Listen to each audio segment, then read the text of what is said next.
रामकृष्ण हरी. असेच नवनवीन कीर्तन ऐकण्यासाठी आपल्या विठुमाऊली या चॅनलला सबस्क्राईब करा. महाराजांची भाषा आहे माझी नाही. अर्थ लोपले पुराणी, नाश केला शब्दज्ञानी, विषय लोभी मनन साधना अवघे बुडवले. आपल्याकडे काय झालं महाराज, शब्दांच्या व्याख्या लोकांनी अर्थ न समजता लावल्या. अर्थ समजला नाही पण व्याख्या लावल्या. काही काही शब्द आहेत आपल्याकडे पहा, त्यांचे अर्थ कळेल नाही. तुम्ही सगळे लोक लग्नपत्रिका वाचिता रोज. आमचे ते श्री हरचे कृपे करून आमचे चिरंजीव. आता हा शब्द योग्य आहे का एवढं सांगा. हा शब्द योग्य नाही पण त्याचा अर्थ न कळल्यामुळं तो प्रश्न पिढीचाच चालू राहिला. नाही तर लग्नपत्रिकेतला चिरंजीव शब्द चुकीचाच आहे ना पुरा. का? या जगात 7 चिरंजीव आहेत. अश्वत्थामा चिरंजीव आहे, बलभीम चिरंजीव आहे, आणि शेवटचा एक चिरंजीव आहे तो प्रत्येक गावात आहे, बोल बजरंगबली चिरंजीव आहे. पण आपण पोराच्या नावापुढे काय छापतो? चिरंजीव. आता तिथं वाद असा आहे, मृत्यू लोकांमध्ये चिरंजीव होणे नाहीच ना. महाराजांनी ओवी लिहिली 13व्या अध्यायात, कांद्याचा रस पिळायचा आणि त्याला अमृत म्हणायचं. हे कुठं चालतं का महाराज? अमृत त्याला म्हणायचं का? कांद्याचा रस पिळायचा आणि त्याला अमृत म्हणायचं. महाराजांनी ओवी लिहिली का त्याला जर तुम्ही अमृत नाव ठेवलं ते जसं अज्ञान आहे. कारण कांद्याचा रस, विषयाचे कांदे वाटोनी, माऊलीची ओवी आहे, विषयाचे कांदे वाटायचे म्हणजे कांद्याचा रस करायचा आणि त्याला अमृत नाव ठेवायचं. हे कसं झालं? कांद्याचा रसच आहे. तसं मरणाऱ्या माणसाला आपण चिरंजीव म्हणतो, याच्यापेक्षा वाईट काय? कारण तुम्ही मी कोणत्या लोकात आहे? मृत्यू लोकात. मग मृत्यू लोकातला प्रत्येक माणूस मरणार आहे. मग तुमच्या पोटी जन्माला आलेला पोरगा लग्नपत्रिकेत चिरंजीव असलच कसा? या वाक्याचा बसलेल्या या काही माणसांना अजूनही विचार करेल नव्हता. कारण तो शब्द चुकीचा आहे पण पिढीजात आलाय म्हणून इथून पुढे चिरंजीव छापीत नका जाऊ. जर बरं असेल तर सुपुत्र छापा, थोडं भंगार असेल तर कुपुत्र छापा, आणि पार चड्डीत मुतत असेल तर आमची अवलाद छापा. पण काहीतरी आपलं छापा ना, देवाचं का? इथं मेखा आहेत, पहा कशा मेखा आहे.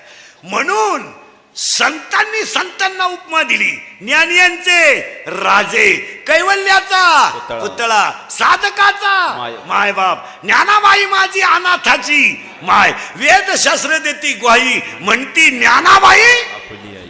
काय शब्द वापरलेत महाराज, काय शब्द आहेत. साधकाचा मायबाप, दरुशने हरिताप, काय काय शब्द टाकलेत. ज्ञानियांचा राजा, कैवल्याचा पुतळा, महाविष्णूचा अवतार. ती पदवी त्या नावाला शोभते. शोभते म्हणजे कर्तृत्वही होतं, प्रारब्धही होतं, प्रयत्नही होता आणि देवाची कृपा होती. नाही नाही नाही, देवच होती. काय महाराज, सापाच्या पिलाला जलमल्याबरोबर लपायचं हे कोणी शिकवलंय का? कोणत्या पुस्तकातल्या कोणत्या शास्त्रज्ञाने शोध लावला सापाचं पिलू जलमल्याबरोबर लपतं? अहो त्या एक वाक्य सांगा, शाळेतला गुरुजी तोंडावर शिकवतो, राजकारणातला माणूस व्यसन लावून शिकवतो, वाद लावल्यावर दोन्ही वकिलांचे पार्श्व म्हणतात, दोन्ही वकील म्हणतात 2-3 तारखा हो द्या, निकाल.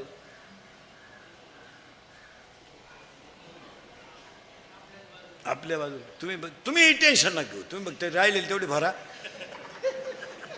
आणि चालतं. थोडं काय 2-3 महिन्यानं काय फरक पडत नाही. आता आयुष्य गेलं. पण जय आपलाच आहे. बारीक अभ्यास करा मला. जय आपलाच आहे. सगळी लोक तुम्हाला बाहेर शिकवतात, देव पोटात शिकवतो. डोकंच बंद होईल तुमचं. सगळी लोक तुम्हाला बाहेर. 15 वर्षापूर्वी जर मुलीचं लग्न झालं आणि नवऱ्याच्या घरी चालली तर पूर्वी पाट्या द्यायचे. पाटीलाही मोठी राहायची पूर्वी. त्या पाटीत पुरणपोळ्या राहायच्या, पुरणाच्या पोळ्यान भजी. कारण महिला मंडळ पूर्वी पाटी द्यायचे, त्याला मूळ पाटी म्हणायची. मूळ पाटी म्हणजे पूर्वी पाटी का द्यायचे तर पूर्वी बायांना पोळ्या येत होत्या. आता पोळी वारली, आता तिची मावस बहीण उठली पुरी. आता आणि पोरगी जर नवऱ्याच्या घरी चालली तर ती पाटी बिटी डौलत राहायचा मार असतो. एसटी गावात येणार, एसटी पशी पाटी घेऊन लोक बसणार, 2-4 नव्या टोप्यावाले कडक मंडळी तिकून येईल, त्याला इकडच्या टोप्या घेईल, शोभून दिसायचं. मग त्या नवरीला पोचवायला 2-3 बाया, मग तिच्या आईचं रडणं, हा कार्यक्रम शोभून होता. याचं कारण होतं, पूर्वी मुलीचं लग्न बाप जमीत होता. आता बापाला व्हॉट्सअपला कळला गुड्डी गेली बुवा ती आहे, तो आनंद राहिला नाही. आणि आपल्या लोकांनी काय केलं माहिती का महाराज, खरा आनंद आहे ना गमून टाकला. पैशाच्या जोरावर खरा आनंद तुला नाही. पूर्वी लग्न राहायचं खेड्यात, संध्याकाळी लग्न, पातेल्यात राखेल टेंबा आणि लापशीला काय तो काय टोकरे होत्या काय फाडा पोती, एवढी लापशी वाढायची. लगीन टोले जंग. आणि त्या लग्नात एक गडी पठ्ठ्या वहीन पेन घेऊन आणि डबा घेऊन बसायचा. माणसाने आयर लिहायची. आणि त्याच्या अगोदर, लग्नाच्या अगोदर बायांनी लुगडे बिगडे आणले, गावात मिरवायचे महाराज. सोहळा चांगला होता का नाही? ह्या 5-6 वर्ष आणि चांगल्या चांगल्या गोष्टी लोकांनी बंद केल्या महाराज. लग्नांमधले आयर बंद केले तुम्ही, हे चुकीचं आहे महाराज. ज्याला पैशाची गरज आहे त्यानं आयर घेतलेच पाहिजे. तुमचं काय मत आहे? गरीबाच्या बिचाराचे बँडवाल्याचे पैसे जातील, मंडपवाल्याचे पैसे जातील, आचार्याचे थोडेफार जातील, त्याला काहीतरी कमी होईल. त्याला काय तुम्ही टेम्पो तुम्ही नावे देऊ करून राहिले का त्याच्या जमीन? नाही, मग 5-10 रुपये कोणी देत ना. आयर गरीबाने लग्नात बंदच करू नये. तुमचं काय मत आहे? त्याला पैशाची गरज आहे. आता हे नंबर 2 करणार आहेत, यांना काय या हलकटाने दिली का बाकी यांच्या ठोकून? यांनी छापलं पत्रिकेत कोणत्याच प्रकारचे आहेर स्वीकारले ना. आला गरीबाला किडा. मोठ्याचं पाहिलं गरीब आहे बोंबालं. आता गरीबाला तर मोठ्यापेक्षा किडा. काहीच घेतलं जाणार नाही. तुमची उपस्थिती हाच अनमोल आशीर्वाद. शब्द कुठून काढले काय आवलं दिन. आणि 13 संस्थेच्या थकबाकी आहे. अरे मग गरीबाचेच 10-5 रुपये आयर घेतलं तर निदान एखादी वस्तू कमी होईल. काय महाराज, आम्ही लहान असताना पूर्वी 10वा झाला का 10व्यात दुखटं घ्यायचं महाराज. त्या गावातल्या नाव्यानं वारुळी देऊन तो दुखटा पुकारायचा. पद्धती महाराज चांगल्या होत्या, पण या लोकांनी बंद करून टाकल्या.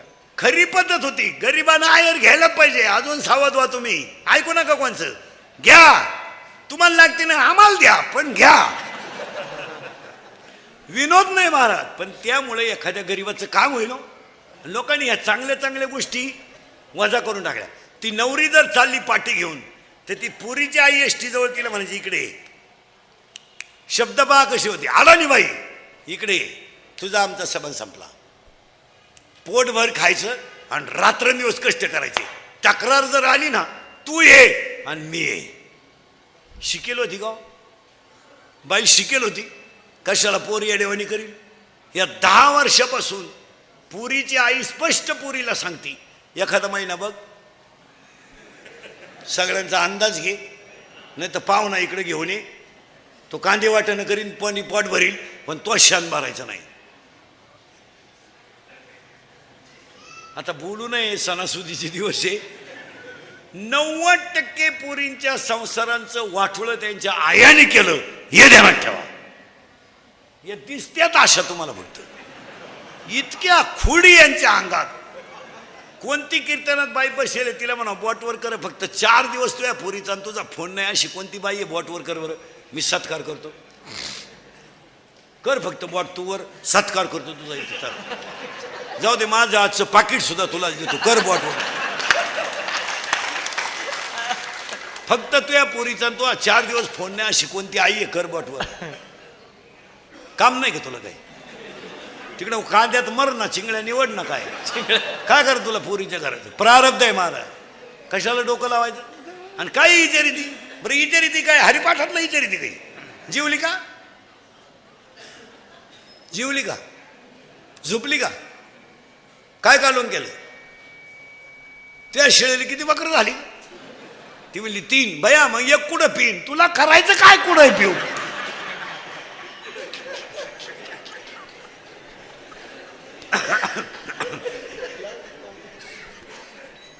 जर आजपासून महिला मंडळ पुरीच्या घरी डोकं लावलं, तू कशावय लिहून घे, यंदाची दिवाळी खात नाही तू, ले कशावय.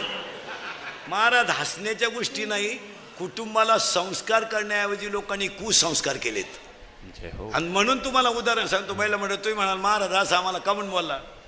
ज्याच्या मुलीच्या अंगाला कपडे घालायला दाशा होत्या, ज्याच्या मुलीच्या जमिनीवर पाय कधी टेकले नव्हते, अरे ज्याची मुली घरातून बाहेर निघली तर चामर डोक्यावर ढाळणाऱ्या बाया होत्या, ती जनकाची मुलगी होती. स्वयंवरात रामाने जिंकली आणि स्वतःच्या मुलीला बापासमोर वल्कले नेसून वनवासाला निघली. एक शब्द सुद्धा जनक बोलला नाही. काय माणसं होती बाळा, विद्वान, सगळ्यात विद्वान माणूस जनक राजा. शब्द बोलला नाही, कोण सहन करील. आत्ताचा जनक असता रामाचं कानफाड फोडून टाकला तर नालाय का तू वनवासाला निघला, 1.5 लाख घटस्फोट घेऊन मायापुरीला दुसऱ्या नवरा, रांग लागली पोरांची. हल्ला असता राम एखाद्यानं आत्ताच्यानं, आणि 2-3 लाख घेऊनही मोकळा करून घटस्फोट घेतला असता. इथं लय मार्मिक उत्तर आहे, फक्त जाणकार वार करायच्या ध्यानात येईल. जनक राजा स्वतःची मुलगी वनवासाला जाताना रडला तर नाहीच, पण शब्द सुद्धा बोला नाही. का बोलला नाही माहिती का, विद्वान होता तो.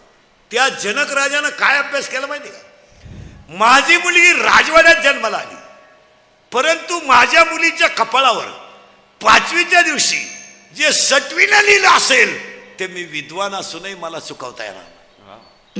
संपत्ती आहे माझ्याकडं, पैसा आहे माझ्याकडं, पण प्रारब्धाचं लिहिलेलं मी चुकू शकत नाही. यदा कदाचित माझ्या मुलीला जर 14 वर्ष वनवास असेल आणि ती भोगून जर अमर होत असेल तर पोरगी वनवासाला गेल्याने काय फरक पडला. जनकाच्या डोळ्याची कण सुद्धा ओली झाली नाही.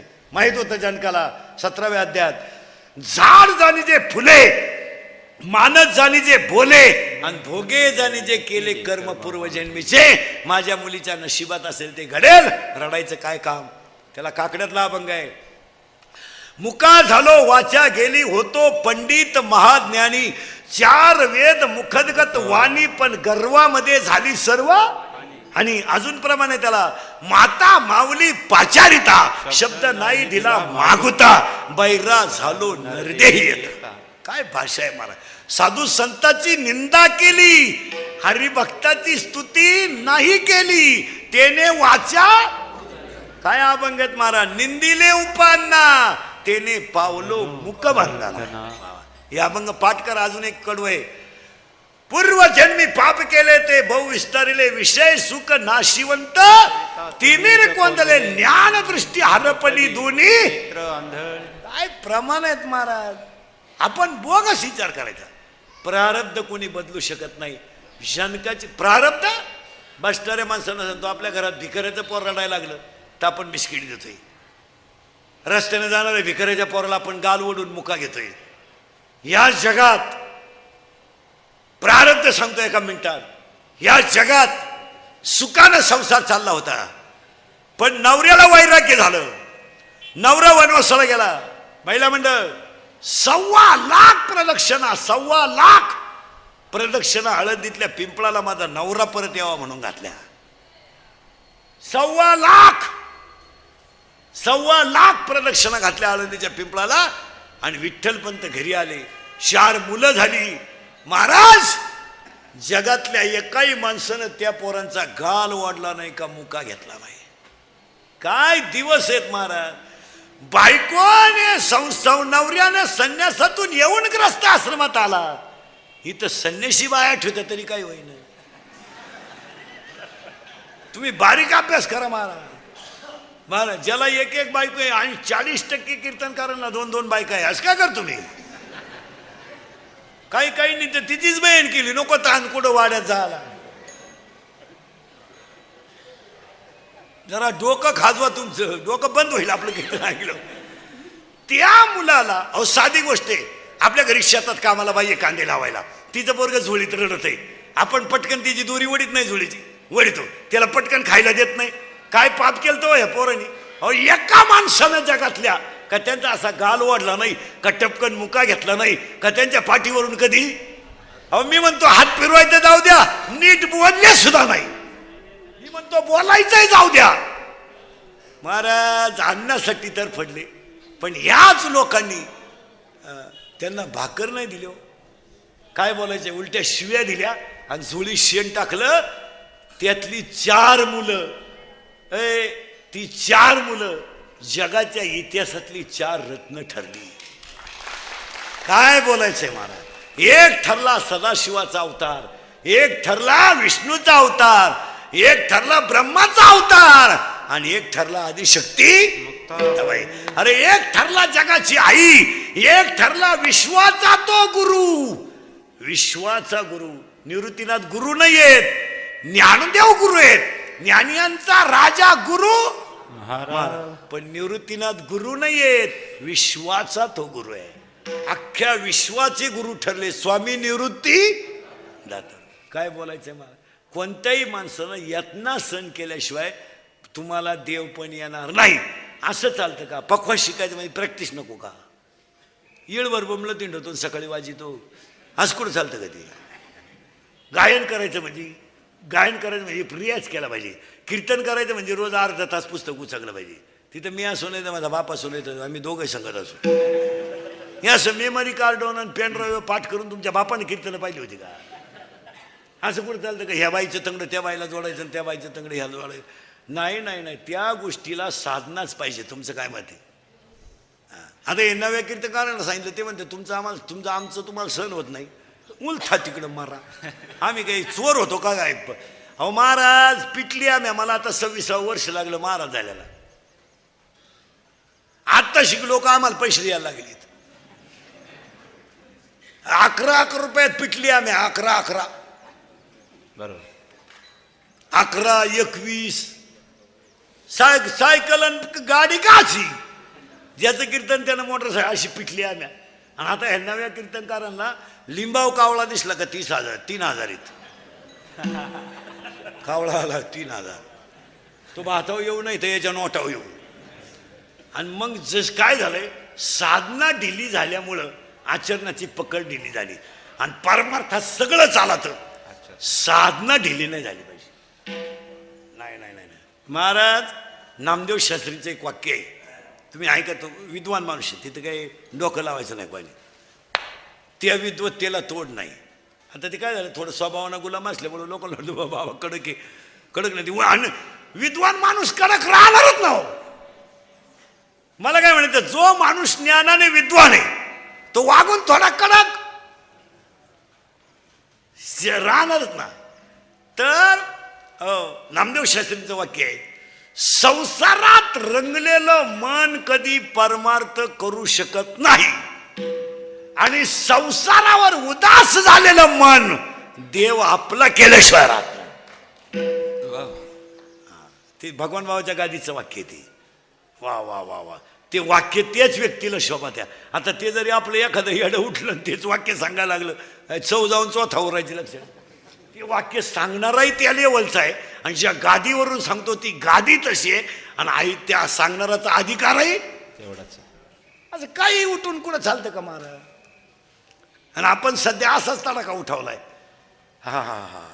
काय 90% कीर्तनकारांनी सध्या आईबापाचं भांडवल केलंय. रोज उठून तीच आईन तोच बाप. 5 मिनिटं आईवर बोलायचं आणि 5 मिनिटं बापावर बोलायचं. 10व्यालाही तीच आईन, मौतीलाही तीच आई, श्राद्धालाही तीच आईन, सप्त्यालाही तीच आई. 10 मिनिटं आईवर बोलायचं, थोडे डोळे लाल करायचे, थोडं डोळ्यात पाणी आणायचं. माणसाला वाटतं याचं आई होलंय प्रेम आहे.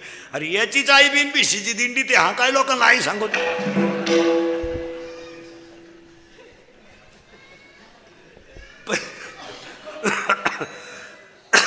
पण झाली काय महाराज, खऱ्याची मिली. इंद्रिकर मरण ना महाराज, मरणार नाही अजून 5-25 वर्ष. पण तुम्हाला सांगतो महाराज, जाऊ द्या मी कधी मरू द्या, तुम्हाला आपली रोज आठवण येणार हा माणूस काय म्हणत होता. आता जाऊ द्या, आता थोडं कानाला वाईट वाटतंय. पण मी 10 वर्षापूर्वी बोलत होतो ते आजही खरंय आणि आज बोलतो ते कवाही खरंय. थोडं कानाला वाईट आहे पण खरंय. अहो महाराज नुसते फिरायला गेले ब्रह्मगिरीला आणि वाघ आडवा आला. वाघ आणि वाघाला घाबरलेले निवृत्तीनाथ गुहेत घुसले. अख्ख्या कुळाचा उद्धार झाला. हो काय नुसतं विचार करण्यासारखी गोष्ट आहे. वाघाला घाबरले म्हणून गुहेत घुसले. आदिनाथ उमा बीज प्रगटली, मच्छिंद्राला आदली त्याची प्रेम मुद्रा गोरक्षली, पूर्ण कृपा केली. काय बोलायचंय महाराज. तो अनुग्रह फक्त ज्ञाननिवृत्तीनाथाला आला. काय ताकद आली त्या याच्यात, रेडा वेद बोलला नुसती 10 मिनिटात. म्हणून आज कीर्तनाला घेतलेला अभंग ज्ञानोबारायांचा आहे. चिंता करायची नाही. इथं आपण 30 मिनिटापूर्वी होतो. मी कुठे जाऊ द्या रातभर महाराज, रातभर येळभर तुम्हाला जागेवाना. चिंता का करायची नाही तर त्याचं उत्तर सांगतो. या जगात कट्टेवर हात असणारा ब्रह्मांड एक भक्कम आहे. तुम्ही आम्ही छातार जोडायचं नाही. देव ठेवील तसं राहायचं. दिवशी किक बसल त्या दिवशी जायचं. वळवळ करून काय करायचं. बरं लई कमवायचंय नाही मागच्यासाठी. आता तुम्ही बरे, इतके येडे आम्हीत. आम्ही तुम्हाला सांगतोय संघ काही न्यायचं नाही, आणि आम्ही रात्रंदिवस झोंबलोय.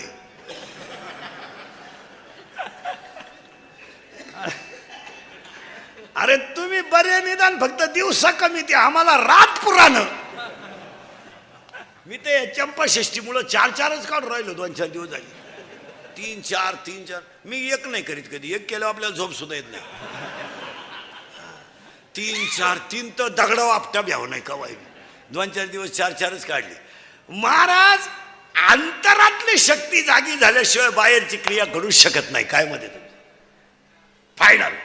म्हणून कीर्तनाला घेतलेला मग ज्ञानोबारायांचा पहिला मुद्दा संपला. चिंता बिंता करायची नाही. दुसरा मुद्दा संपला. आज गायकवाद गुणजन मंडपाले माईक सिस्टीमवाले सगळ्यांच्या उपस्थितीमध्ये गंगा भगीरथी नानेबाई भगवंत डोंगरे, शिवाजी लिंबाजी डोंगरे, राजेंद्र भगवंत डोंगरे, संजय भगवंत, योगेश रमेश डोंगरे, लीला अंकुश, आशा रावसाहेब, रंजना बाळासाहेब, किरण रुपेश डोंगरे.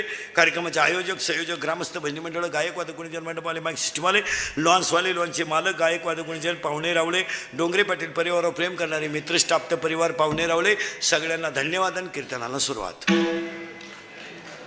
मग तुम्ही म्हणाला आत्तापर्यंत चाललं काय होतं. आत्तापर्यंत जे मार्मिक मुद्दे ध्यानात ठेवा. येतंय कसं एवढं पाठच करून जायचं. लक्ष्मी येते नारळाच्या पाण्यासारखी आणि जाते हत्तीच्या